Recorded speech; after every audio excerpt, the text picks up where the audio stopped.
morning, everyone. I'm Wendy Birch Jones, the co-chair of the Yellow Cedar and Silver Birch Selection Committee, and I want to welcome you today to our Forest of Reading author visit. We've been doing these for years, but each year we get a new group of authors, and this is so exciting. We're looking forward to thousands of kids watching this year, but just remember, if you can't watch today, you can watch this up until June 30th. So today's session is going to be divided into two parts. First, we're going to have our nominees presentation, and then the second, we're going to have a little Q&A. So that'll give us a little chance to get to know our nominees better. So a reminder, our voting is going to be in April for all of our awards, and then in May, we're going to host our digital 2024 digital and in-person award ceremonies. The tickets are now available for our festival in Toronto on the 14th and 15th of May, and our digital ceremonies are going to be released on May the 16th. And I don't know about you, but I am very much looking forward to seeing all of our authors and readers at Harbourfront for a celebration of Canadian kid lit and reading.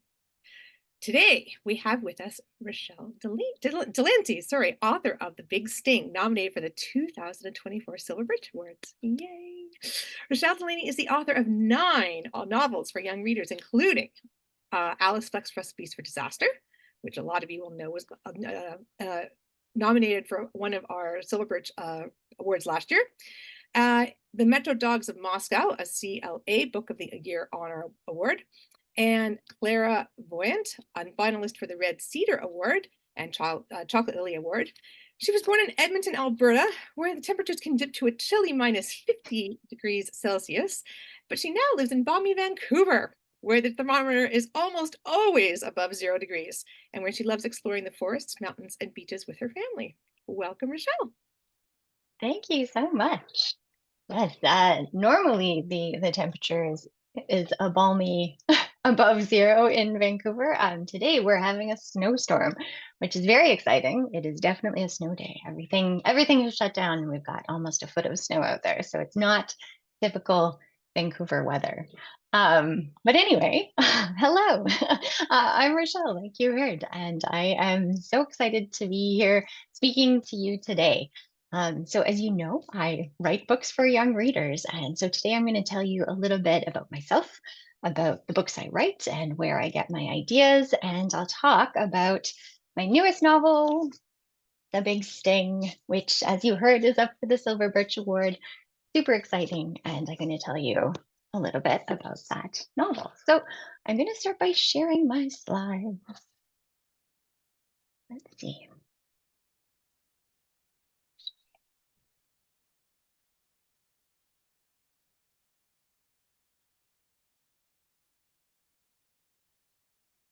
Is that working? It sure is. It is great. Okay. Thank you. All right, so this is me. As you heard, I grew up near Edmonton in Alberta, but I've spent the last almost 20 years here in Vancouver. I live with my partner and our 9-month-old baby and our dog and our cat. Our dog will feature in my presentation a little bit later. When I'm not writing, like you heard, I love to be outside as much as I possibly can. Spend tons of time in the forest and on the beaches near our home. Later today, I will be outside in the snow because the snow never lasts for very long in Vancouver. So that's where I'm going to head after this. So let's see a little bit about my books. So like you heard, I've published 9 novels so far, all for middle grade readers. I love writing for middle grade. And these are the first 8 novels that I published. And this one, here we go, is The Big Sting, and it is number 9, the newest novel. I will say that the beautiful cover art was created by the illustrator Morgan Gopal, who's super talented. I think she did an amazing job. And fun fact, she also illustrated the cover for this book, Alice Fleck's Recipes for Disaster, that some of you might have seen. So let's see. When I get the chance to visit schools and libraries and as an author, which I absolutely love doing, one of the first things that I am always asked is where I get my ideas for my stories. And the answer to that is that I almost always get my ideas from real life stories or real life situations that I have read about. I often use these real life situations as inspiration or like a jumping off point for writing fiction, so made up stories. So I'm going to give you an example of this, not the big sting, but we will get to the big sting. So here is my first example. All right. About 10 years ago, gosh, it's been a long time now, I learned that Canada has its own national circus school where kids from all over the world come to live and learn to be the circus performers of the future, some of the best circus performers in the world. I had no idea that this school existed, that circus schools were really even a thing, and I was so intrigued. I knew right away that this could be like a great setting for a novel. So I started researching. As you will learn, I love to research. I read about circus schools. I interviewed people who had gone to circus school. And I went myself to visit Canada's National Circus School, which is in Montreal. It was really a great excuse to go visit Montreal if you ever need one. So the circus school is it's like a boarding school for circus performers of the future, which I just thought was so cool. Now, one thing that I love probably the most about doing research for my writing is getting hands-on experiences myself. And this is what I did. I decided to take some circus classes. This photo was taken quite a while ago, probably almost 10 years ago. I decided to learn things like acrobatics and the aerial hoop just so that I could get like really good details for writing the novel. Now, I'm the least acrobatic person ever. So this was a huge challenge for me, but I did not ever expect to actually be good at it. The point was really to gather like some great details that I could put in the story to make the story a lot better.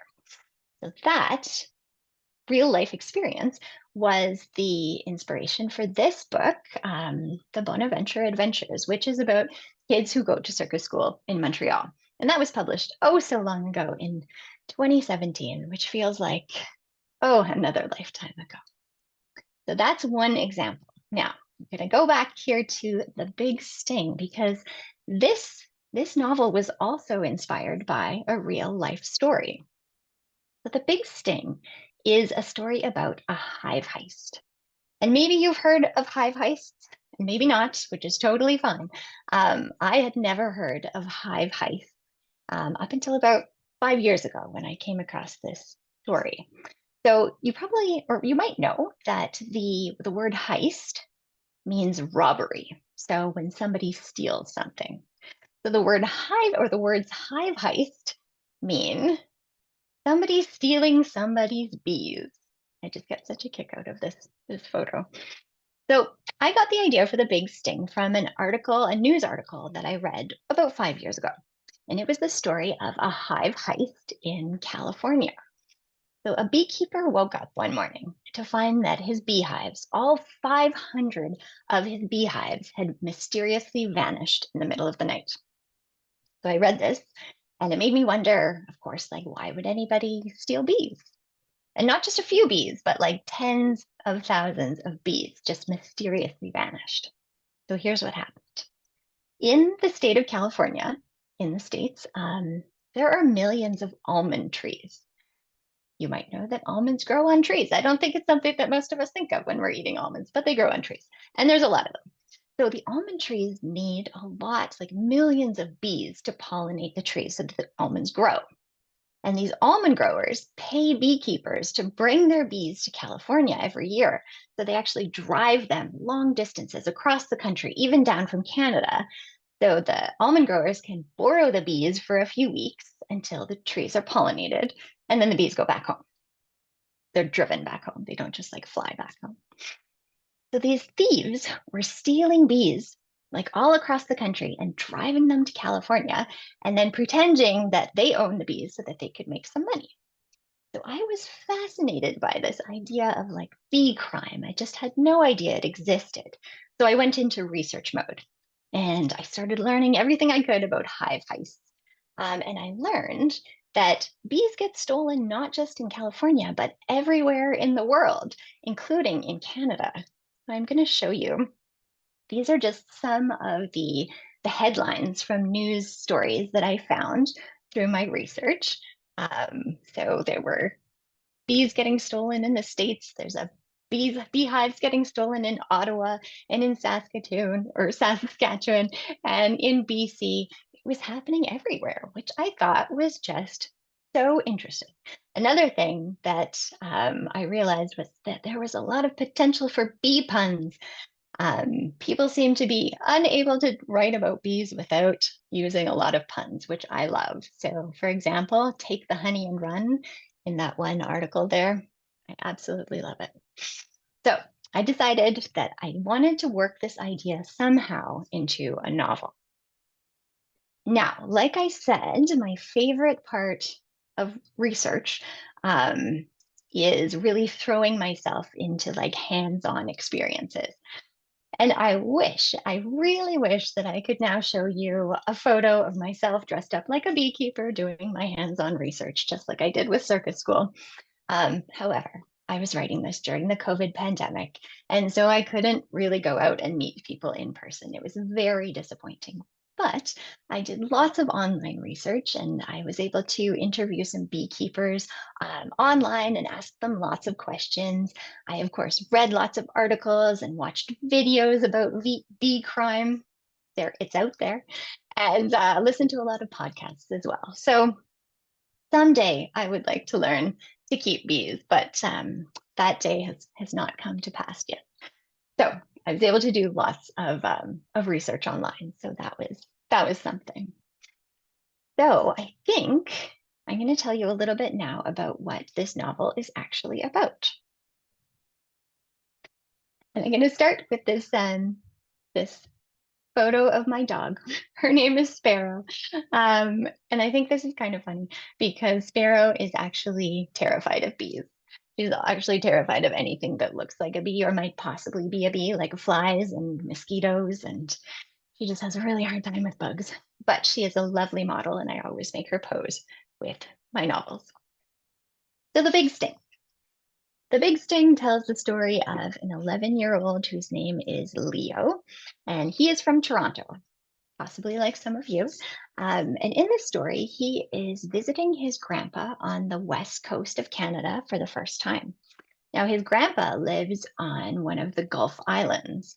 If you haven't been there, I will put, there we go. Here's some photos that I've taken on some of the Gulf Islands. They're just off the coast of Vancouver. It takes a few hours to get there by ferry, and they're one of my favorite places to visit. So this is where the story is set.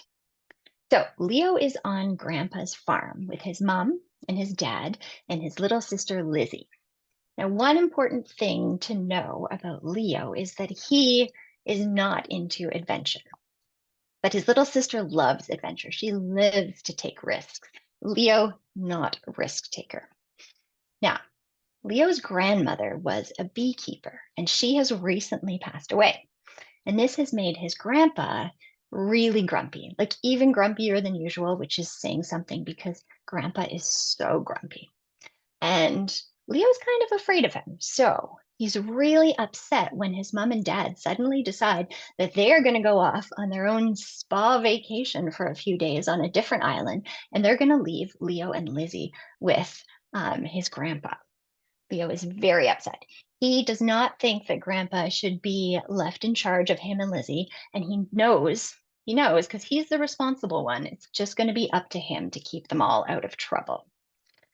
So he just has to keep them out of trouble for a couple days, especially Lizzie. She's prone to getting into trouble. And this means no adventures. So of course they're going to have an adventure, right? So one night, as you might have guessed, Leo's grandmother's beehives go missing in the dead of night. It is a hive heist. And Grandpa is furious. He decides that he is going to track down those bee thieves himself. Except, of course, Leo and Lizzie are staying with him, so he has to bring them with him. Now, this is Leo's worst nightmare, being dragged along on an adventure like this. Lizzie is thrilled. Leo is very upset. So that is kind of the premise for this story. It's a mystery as well as an adventure. It tells the story of what happens when Leo and Lizzie and Grandpa set out to find the thieves and bring their grandma's beehives back home, hopefully.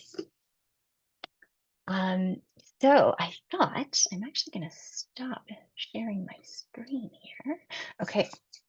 Um, I thought I would end by sharing a few fun facts from my research.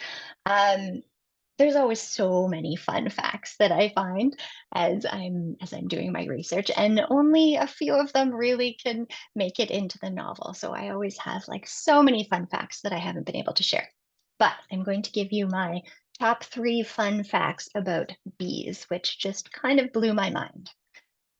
All right, fact number one. Bees can recognize human faces. I don't know if you knew this. I had no idea. Okay, they can actually recognize face like patterns. So maybe they can't recognize my entire face, but they can recognize parts of it. And they can tell my face apart from somebody else's face. Amazing. I thought that was absolutely mind blowing.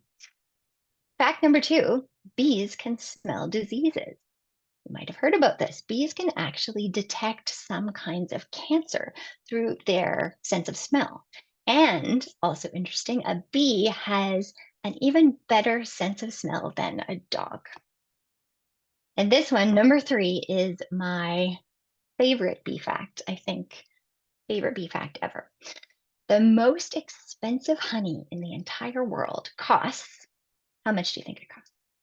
This is like for a single gram of honey. So basically, one drop of honey, most expensive honey in the world, costs $7,000 for a single drop of honey.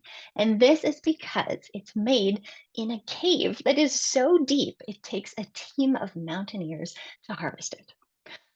That fact did not make it into my novel, but maybe I will just put it aside and it could be another novel in the future. Who knows? It's the thing with these fun facts. You just have to like file them away so you can use them later, or just tell people when you meet them.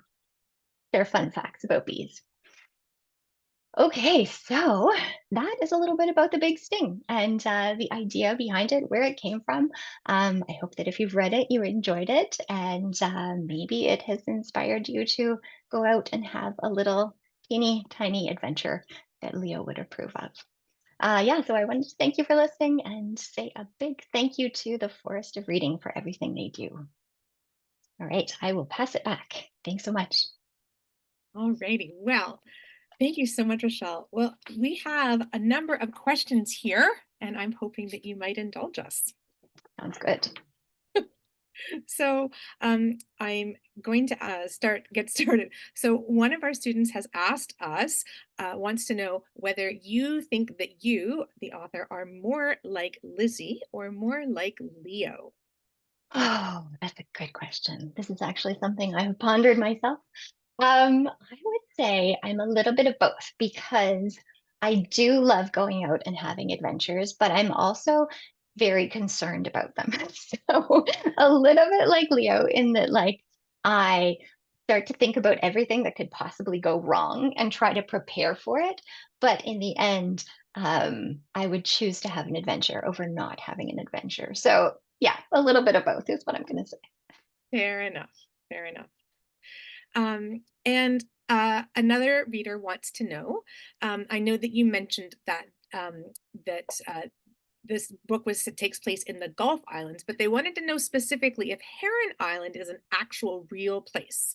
It is not. No, it's in my mind, it's kind of like an amalgamation of different little Gulf islands. So there are some big Gulf islands that like get lots of tourists and have lots of things like restaurants and shops, like Porpoise Island, which is sorry, Porpoise Island isn't real. Porpoise Island is in the novel, and that was kind of based on an island that we often visit called Salt Spring Island, which has like lots of things for tourists. It's absolutely beautiful. But there's also lots of small Gulf islands that don't get visited quite as often.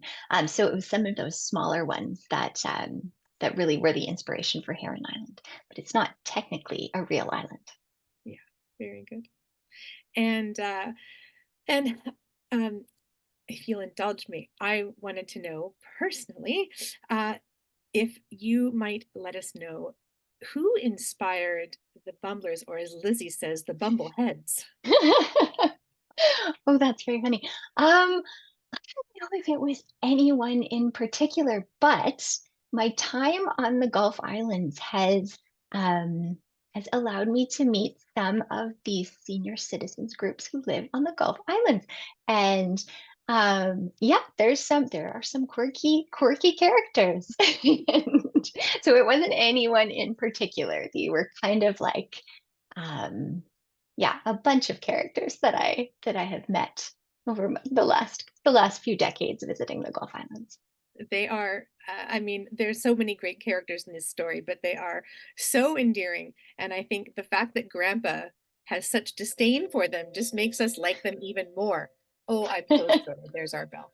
Oh, good. But yeah, that's I think the more Grandpa dislikes them, the more I think I can't speak for other readers. The more Grandpa disliked them, the more I found myself loving them. Good. And I think, like you, the puns, the more punny they got, the Mm. more, the more I loved them. Just when I thought that you were going to run out of bee puns, you came up with more. There are just so It was many. fantastic. It was just fantastic. So you said that you started writing this book during the pandemic. How long did it take you to write the book? Mm. Um, Good question. I believe, if I am remembering this correctly, I think the first draft took me close to a year. So I don't actually write full time. I have a different job that's a full time job. So I write usually like maybe 3 or 4 days a week for a couple hours a day. And it does, yeah, it takes me sometimes a little bit of time to do a first draft. Yeah, I do a lot of research, like I said, while I'm writing my first draft, and a lot of writing and rewriting and throwing things out and rewriting them. So yeah, I think that first draft took me about a year, and then I would have written it again before sending it to my editor. And then by the time it gets to my editor, she and I do about 6 months of back and forth where she sends me some ideas of like what she thinks that I can do better in the novel, and then I go away and rewrite it and send it back to her, and we do that for about 6 months. So yeah, usually it's about 2.5 to 3 years Yeah, for a novel. great. And what was your favorite scene to write in the book? Oh. Hmm. Of course, I don't want to give anything away I as know, well. without spoilers. Tricky. Without spoilers. There is a scene that involves a wild pig that is a bit of a it's a bit of a chase Yes. scene, and um, and there's some tree climbing involved, and I had a lot of fun with that scene, and also just kind of like thinking about the wild pig and how like she was taking things in, and her perspective as well. So that was a really fun one. Yes, yes, it's a very amusing scene. And conversely, hardest part to write? Oh, the hardest part to write. Hmm, Goodness.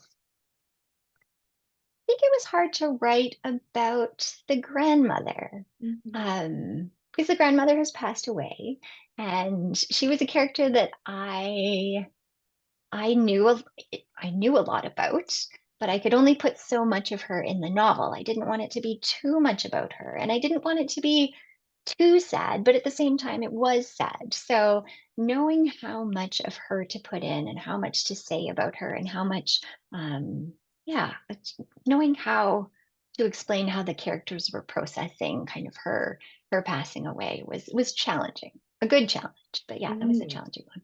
yeah, yeah. I yeah, I can appreciate that. I can appreciate that. Um, uh, I think I as a teacher librarian, I think it would be great if you could share with our readers any advice you might have for them about writing, about rewriting, about uh, Mm. the writing process. I know Yeah. that I know that a lot of students uh, especially when they're reading all of these amazing books that get nominated, start getting inspired. And so I think it would be really lovely if you could talk a little bit about um, advice that you Yeah. might have for us at home about becoming an author. Yeah. One thing that I find really helpful, and all authors are so different. Yeah, everybody has a different way getting into a story and when they start writing the story. But for me, it just always helps me to spend a lot of time thinking about the story before I ever actually start writing it. And sometimes I think about a story for years before I start writing it. And I'll be doing my research and I'll be, writing notes and at some point, once I've thought about it long enough, I just have a feeling that it's time to start writing it. But I don't want to do it too soon, which is hard when there's a deadline. If you have a story that you need to like give to your teacher or to your publisher, it's hard to say, well, I just need to think about it for another year or so. But I do like giving myself the time and space to just play with different ideas. Because sometimes the first idea that I have for a novel is not the one that I end up writing about in the end. I kind of have to consider different characters or different settings. And yeah, I like being able to just let myself be creative and think about different ways that the story can go. So Mhm. that would be, I think, my advice. Not to be too rigid about it. Just to let yourself think about different ways the story could go. Right. So, what I'm hearing you say is that important part of that process, and then is also needing to be flexible to the editing process. Oh yes, that is huge. Yes. So, like I said, I do about 6 months of editing with my editor, and she usually sends me like a very long email with like I don't know 10 big things that she thinks that I could do better, and I literally go home and go home. I'm probably at home. I literally go back to the novel and I rewrite it like. Mhm. If not the entire thing, then like big sections of it, like throwing out chapters and starting again. And it's kind of intimidating throwing out or not throwing out, you save it, you put it in a different file, you keep it. But yeah, starting again. But I always find that anytime I do big edits like that, I end up with a much better story. So it is intimidating, but I think it's almost always worth it. Yeah, that collaborative process. Yeah, yeah, absolutely. And the role of the editor, and not just one editor. Usually, I have my main editor and a copy editor who looks at like kind of the smaller things, and then a proofreader who looks for things like is this comma in the right place or are there typos? So there are different editors along the way. I think there's probably like 3 or 4, sometimes 5 different people at my publishing company that look at the novel and give me feedback. So you really do have to be open to receiving feedback. Right. So the next time our students have a teacher looking at their writing, they should be grateful that they only have one teacher. It's true. It's better than 4 or 5. So, have you ever had a book rejected? Yes. Yeah, I sure have. And how did you deal with that? How did you overcome that? I'm thinking back to a story that I had written many years ago that I really loved and I was really into. It was about like Arctic animals. But I also knew that there were some real issues with it. And it was actually my agent at the time who um just told me that it just wasn't going to happen. Like it just wasn't there. It was really disorganized. And she did say like, put it aside for a long time and maybe come back to it because like the idea is good, but she was not going to bring this book to a publisher. And I do remember being quite disappointed. But I knew that she was right. I knew that there was something about it that I hadn't sat with and thought about long enough. And to be honest, I never actually came back to that novel, but I knew at the time that I was going to have other ideas, and I probably already had other ideas that I was working on. So there will be other ideas. I think that is my takeaway is that you're not just going to have one idea for a story. For sure. For sure. So,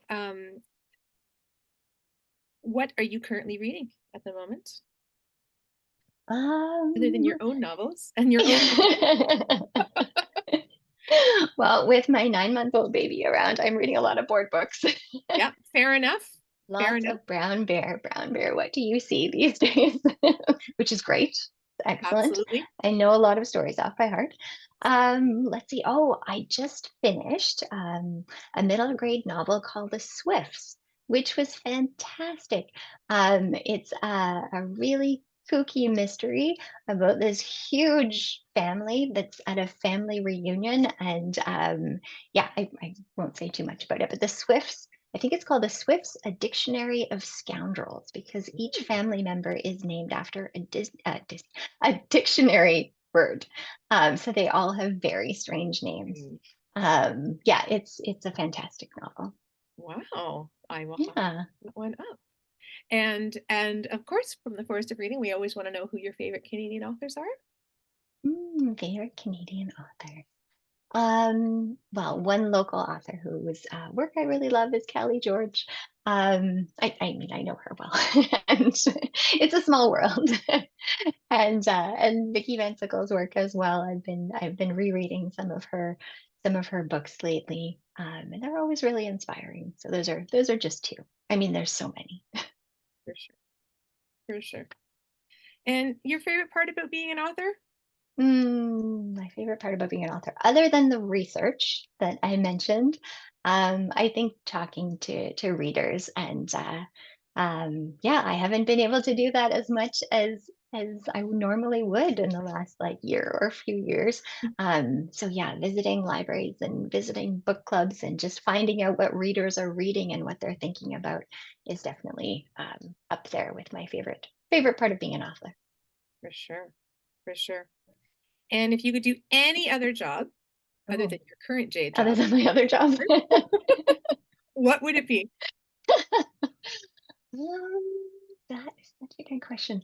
I Go back to circus hmm, school? I would not do well in circus school. I started out in university studying sciences, and I was really interested in like conservation biology. And actually, my other work outside of writing novels, I work for a big environmental organization, and I write a lot about climate change and conservation. But I think I would have been a biologist who spends probably a lot of time outside, maybe in the forest, yeah, researching some aspect of biology. Excellent. Yeah. Excellent. All righty. Well, thank you so much for joining us, Rochelle, today. The Forest of Reading kids are so lucky to have seen you on their screens today. We want to thank you all on the other side for having come to join us. And don't forget to just check out forestofreading.com for all of the other activities.